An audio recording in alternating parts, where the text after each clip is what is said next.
Praise the lord. హల్లెలూయా. దేవుని పరిశుద్ధ నామానికి మహిమ కలుగును గాక.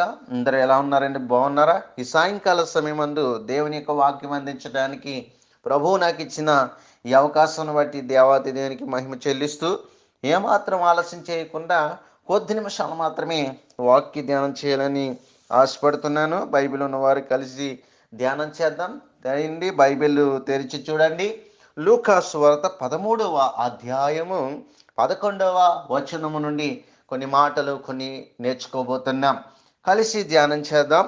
లూకా సువార్త 13వ అధ్యాయము 11వ వచనంలో అంటాడు, 18 ఏండ్ల నుండి బలహీనపరచు దెయ్యము పట్టిన ఒక స్త్రీ అచ్చట ఉండెను. ఆమె నడుము వంగిపోయి ఎంత మాత్రము చక్కగా నిలవపడలేక ఉండెను అని మనం చూస్తూ ఉన్నాం. 18 సంవత్సరాల నుండి అని మనం అక్కడ చదువాం. ప్రార్థన చేసుకుందాం. పరలోకమందున్న మా దేవాని స్తోత్రాలనైనా ఈ రాత్రికాల సమయాన్ని బట్టి స్తోత్రాలు. ఈ వాక్యమును విత్తించు ఉండగా ప్రభువా, ఈ వాక్యము ద్వారాగా నన్ను నాయన మరుగుపరిచి నన్ను బూరుగా వాడుకొని మాకందరికీ కావలసిన ఆత్మీయ ఆహారం అనుగ్రహింపచేయమని, వినగల చేయమని, గ్రహించే హృదయాన్ని దయచేయమని యేసుక్రీస్తు నామములో ప్రార్థించుచున్నాము తండ్రి, ఆమేన్. చదవబడిన వాక్యాన్ని మనం గమనించినట్లయితే ప్రియమైన వారులారా, 18 సంవత్సరాల నుండి ఆ బలహీనపరిచే దెయ్యము పట్టిన ఆ స్త్రీ తన జీవితాన్ని 18 సంవత్సరాలు ఎంతో నరక వేతన అనుభవించినట్లుగా మనం చూస్తున్నాం. కింద వైట్ పేపర్ మీద పుట్నోట్లో ఏమని రాయబడిందంటే, దెయ్యము అనే మాటకి ఆత్మ అని మనం చూస్తూ ఉన్నాం. ఇది ఒక స్పిరిట్, ఇది ఒక గాలి, ఇది ఒక ఆత్మ. దేవుని బిడ్డలారా, ఇది దెయ్యపు ఆత్మ, జబ్బులు పుట్టించే ఆత్మ, అనారోగ్యాలు పుట్టించే ఆత్మ. అదేంటండి, నడుము వంగిపోయి చేసే దురాత్మలు కూడా ఉంటాయా? అవును.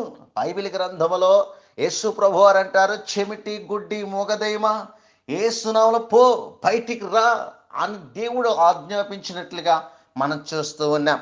కొన్ని దెయ్యాలు ఎలాగ పనిచేస్తాయంటే, దెయ్యం పట్టినవాడు, సేనాని దెయ్యం పట్టిన వాడు సమాధుల్లోకి వెళ్ళిపోయాడు.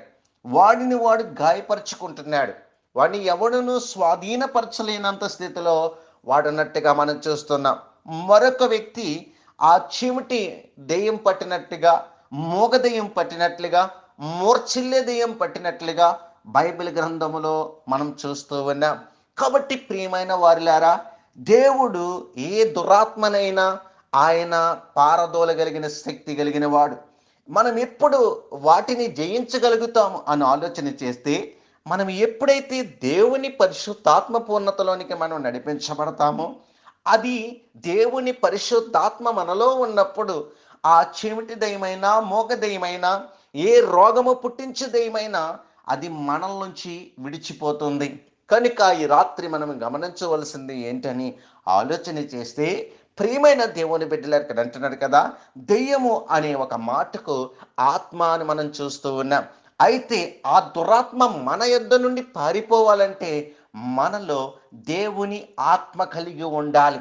దేవుని ఆత్మ కలిగి ఎవరైతే ఉంటారో, దేవుని ఆత్మ అనగా దేవుని పరిశుద్ధాత్మ శక్తిని కలిగి మనం ఎవరైతే ఉంటారో, దేవుని యందు భయము భక్తి కలిగి దేవునికి విధేయత కలిగిన బిడ్డలుగా ఎవరైతే ఉంటారో, వారిలో నుండి ఆ దురాత్మలు పారిపోవటానికి అవకాశం కలుగుతూ ఉంది. ఈ స్త్రీ ఏమైందంటే 18 సంవత్సరాల నుండి చక్కగా నిలవబడలేక ఉంది.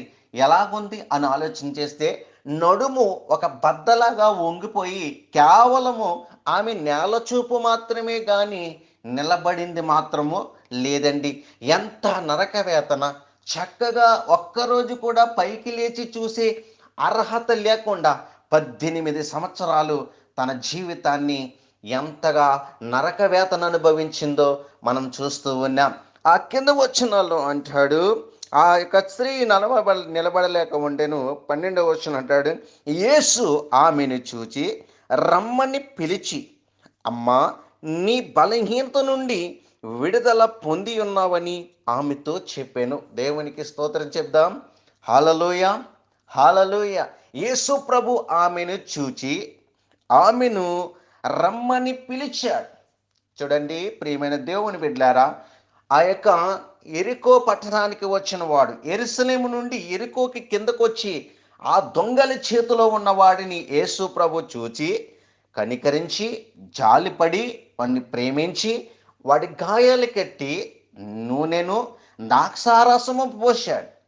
వాహనం మీద ఎక్కించుకుని ఒక పూట కోళ్ళ ఇంటి వానికి చేర్చినట్లుగా మనం నేర్చుకున్నాం గత వారంలో. దేవునికి స్తోత్రం కలుగును గాక. హల్లెలూయా, హల్లెలూయా. అయితే ఇక్కడ అంటున్నాడు చూడండి, యేసు ఆమెను చూచాడు. ముందు ఏం చేశాడంట?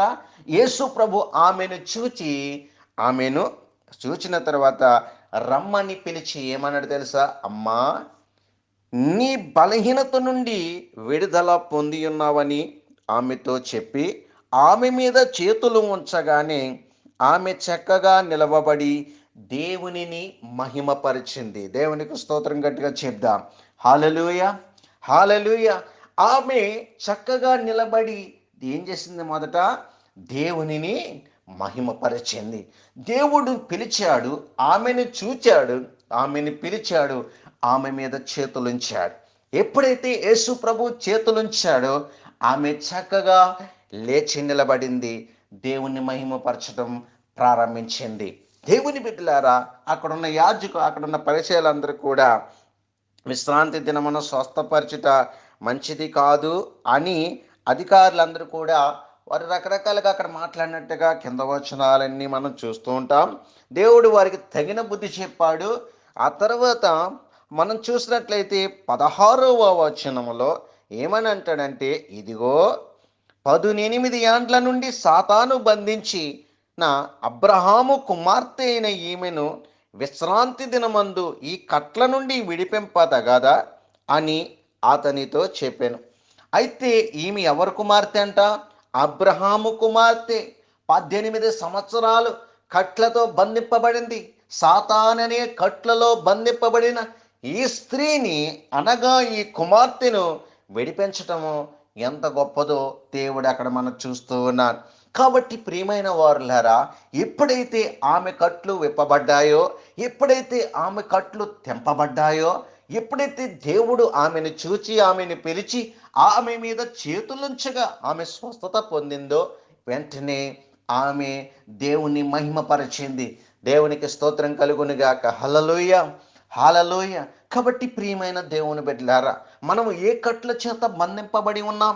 సాతాను కట్లు చేత బంధింపబడి ఉన్నామా? అపరాధముల చేత, పాపముల చేత బంధింపబడి ఉన్నామా? చిగట గల ఊపిలో ఉన్నామా? పాపపు ఊపిలో ఉన్నామా? అప్పుల భారములో ఉన్నామా? ఆర్థిక ఇబ్బందులతో ఉన్నామా? లేకపోతే అనారోగ్య సమస్యలనే బాధలతో కట్టుబడి ఉన్నామా? కొన్నిసార్లు అనారోగ్య సమస్యలు ఉంటాయి, అవి డాక్టర్ల దగ్గరికి వెళ్తే కనపడవు, కానీ ఇంటికి వస్తే మళ్ళా బలహీనతలు ఉంటాయి. అవి దురాత్మల వల్ల కూడా వచ్చే బలహీనతలు అవి ఉంటాయి. కనుక ప్రియమైన దేవుని బిడ్డలారా, వాటిని మనం జయించాలంటే మొదట మనలో ఏముండాలి తెలుసా? పరిశుద్ధాత్మ స్పిరిట్ ఉండాలి. ఆత్మ వరము కలిగి ఉండాలి. సాతానుని ఎదిరించగలిగిన శక్తి కలిగి ఉండాలి. అపవాదిని ఎదిరించుడి, అప్పుడు వాడు మీ యొద్ద నుండి పారిపోవును అని బైబిల్ గ్రంథం చలవిస్తుంది. కనుక ప్రియమైన దేవుని బిడ్డలారా, ఇక ఈ కుమార్తె ఎవరు కుమార్తె అంట? అబ్రహాము కుమార్తె అన్నాడు. అంటే అబ్రహాము కడుపున పుట్టిన బిడ్డని కాదు అక్కడ అర్థం. ఎవరైతే రక్షణలోకి వస్తారో, నీతిమంతుడిగా అబ్రహాము ఎంచబడ్డాడు కనుక, అనేక మందికి తండ్రివి నీవు అని చెప్పాడు కనుక, అందుకు మనము కూడా అబ్రహాము యొక్క సంతానం అని తీర్చబడ్డాం. అందుకే అంటాడు జక్కయ్య, నేడు నీ ఇంటికి రక్షణ వచ్చింది, ఇతడు అబ్రహాము కుమారుడే అని చెప్పాడు. కనుక ప్రియమైన దేవుని బిడ్డలారా, అబ్రహాము విశ్వాసములకు తండ్రి కనుక విశ్వాసమును బట్టి మనం దేనినైనా జయించగలుగుతాము. ఈ స్త్రీ తన జీవితంలో 18 సంవత్సరాలు నరకవేతన అనుభవించిన అప్పుడు యేసు ప్రభు ఆమెను చూచి ఆమెను పిలిచి ఆమె మీద చేతులు ఉంచగా 18 సంవత్సరాల అనారోగ్య సమస్య, ఆ దురాత్మ చీకటి శక్తులు ఆమెలో నుంచి వదిలి వెళ్ళిపోయాయి. ఆమె చక్కగా లేచి నిలబడింది, దేవుణ్ణి మహిమపరిచింది. దేవునికి స్తోత్రం కలుగునుగాక. హల్లెలూయా, హల్లెలూయ. అటువంటి దురాత్మ బంధకాలతో ఉన్నారా? ఈ రాత్రి ప్రార్థన చేయబోతున్నాను. తలలు వంచండి, ప్రార్థన చేసుకుందాం. నిద్ర పట్టట్లేదా? రకరకాలుగా పీడకలలు కంటున్నారా? ఏదో బాధ, లేకపోతే రకరకాల సర్పాలు కలక రావడం, కుక్కో నక్కలో కోళ్ళని రకరకాల జంతువులు, లేకపోతే విచిత్రమైన కలలు కంటూ ఉంటారు. అటువంటి స్వప్నములు మీలో పుడుతున్నాయా? అయితే మిమ్మల్ని సాతాను గడి ఏలుబడి చేస్తున్నాడు. దురాత్మలు మిమ్మల్ని ఏలుబడి చేస్తున్నాయి. ఈ రాత్రి అటువంటి చీకటి దురాత్మల విడుదల కొరకు ప్రార్థన చేయబోతున్నాను. తలలో వంచండి. ఎప్పుడైతే మీలో లోబడిపోతారో, మీలో దేవుని ఆత్మకు దగ్గరగా ఉండరో, అప్పుడు మనలోనికే దురాత్మలు ఎంటర్ అవుతుంటాయి. దురాత్మను మనం జయించాలంటే మనలో ఉన్నవాడు లోకములో ఉన్నవాని కంటే గొప్పవాడు. ఆయనను మనం కలిగి ఉంటే, ఆయన ఆత్మ మనలోనికి ఉంటే, ఆయన మనతో కలిసి ఉంటే ఏ దురాత్మ చీకటి శక్తులు మనల్ని ఏమీ చేయలేవు. క్రీస్తు నందున్న వారికి ఏ శిక్ష విధియు లేదంట, ఏదియు ఎంత మాత్రము హాని చేయదు అని దేవుని వాక్యం చదివిస్తుంది. మీరు ఒకటే చెప్పాలి, యేసు రక్తాన్ని ఆశ్రయిస్తున్నాను, యేసు పొందిన గాయముల చేత మేము స్వస్థత పొందుచున్నాం. నిశ్చయముగా యేసు మా రోగములను భరించాను. ఏ తెగులు మా గుడారమును సమీపించదు. చీకటి దురాత్మల అంధకార శక్తులు యేసు నామములో లయమైపోతాయి.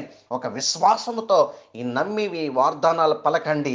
దేవుడు మీ జీవితాల్లో, మీ కుటుంబాల్లో గొప్ప కార్యం చేయబోతున్నాడు. ఈ రాత్రి విడుదల కొరకు ప్రార్థన చేద్దాం. సరైన నిద్ర పట్టక బాధపడుతున్నారేమో, ఈ రాత్రి నుంచి దేవుడు మీకు మంచి నిద్ర ఇవ్వబోతున్నాడు. చల్లలు వంచండి, చేతులు ఉంచండి. ఎక్కడ బలహీనత ఉందో అక్కడ మీ చేతులు ఉంచండి. తల మీద మీ చేతులు ఉంచండి. దేవుని వైపు ఒక చేయత్తుంది ప్రార్థన చేయబోతున్నాం. పరిశుద్ధుడును ప్రేమ నమ్మకమైన మా ప్రియ పరలోకపు తండ్రి, ఈ సాయంకాల సమయమును బట్టి వందనాలు. ఇదిగో 18 సంవత్సరాలు 18 సంవత్సరాల బలహీనత ఒక్క క్షణములో ఆమెను చూచి, ఆమెను పిలిచి, ఆమె మీద చేతులుంచగా ఆ దెయ్యపు దురాత్మ చీకటి శక్తులు పారిపోయినట్లుగా ఈ రాత్రికాల సమయంలో ఎవరైతే ఇటువంటి చీకటి దురాత్మల అంధకార శక్తుల చేత పీడింపబడుతున్నారో, బాధపడుతున్నారో, నాయన బంధింపబడి ఉన్నారో, అటువంటి కట్ల చేత బంధింపబడి ఉన్నారో, ఈ రాత్రి గద్దిస్తున్నాం యేసునామములో. యేసునామములో ఇప్పుడే వారిలో ఉన్న ప్రతి దురాత్మ చీకటి శక్తులు విడిచి పొమ్మని ఆజ్ఞాపిస్తున్నాం నాయన. నీకు స్తోత్రాలు. ఎవరైతే ప్రభువా ఇదిగో మంత్రాలు చేతబడని తాడులకి, భక్తిహీనులు కట్టిన తాడులు యేసునామములో తెంపివేయమని ప్రార్థిస్తున్నాం. తాడులకో మంత్రాలకో దురాత్మలు పారిపోవు, కానీ దేవుని ఆత్మతో నాయన గద్దించినప్పుడు ప్రతి చీకటి శక్తులు పారిపోవునిగా యేసునామములో నాయన నీకు వందనాలు చెల్లిస్తున్నాం. ఈ వాక్యం ద్వారాగా ప్రతి బిడ్డ ధైర్యం పొందుకోవటానికి కృప దయచేయమని, ఎవరైతే అనారోగ్యంతో ఉన్నారో వారి కొరకు కూడా ప్రార్థిస్తూ ఉండగా, ప్రతి అనారోగ్య సమస్య ఇప్పుడేనైనా వారి మీదకి చేతులుంచి ప్రార్థిస్తుండగా స్వస్థత, విడుదల దయచేయమని ప్రార్థిస్తున్నాం. కృప చూపించండి, బలపరచండి, అందరిని దీవించి మీరు ఆశీర్వదించమని నాయన. ప్రతి చీకటి దురాత్మ, గుడ్డిదయమా, మోగదయమా, చెమిటిదయమా, వ్యాధులు పుట్టిస్తున్న చీకటి శక్తులారా, come out in the name of Jesus. యేసునామములో ఆజ్ఞాపిస్తున్నాం. ఈ రాత్రి వారిని, వారి కుటుంబాల నుంచి విడిచి పొమ్మని గద్దిస్తున్నాను యేసునామములో. నాయన నీకు వందనాలు చెల్లిస్తున్నాం. కృప చూపించి బలపరిచి మంచి ఆరోగ్యం ప్రతి ఒక్కరికి దయచేయమని, మహిమయో ఘనతయో ప్రభావాలు మీరే పొందుకోమని యేసయ్య నామములో ప్రార్థించుచున్నాము తండ్రి. Amen, amen. God bless you. దేవుడు మిమ్మల్ని, మీ కుటుంబాలను దీవించునుగాక.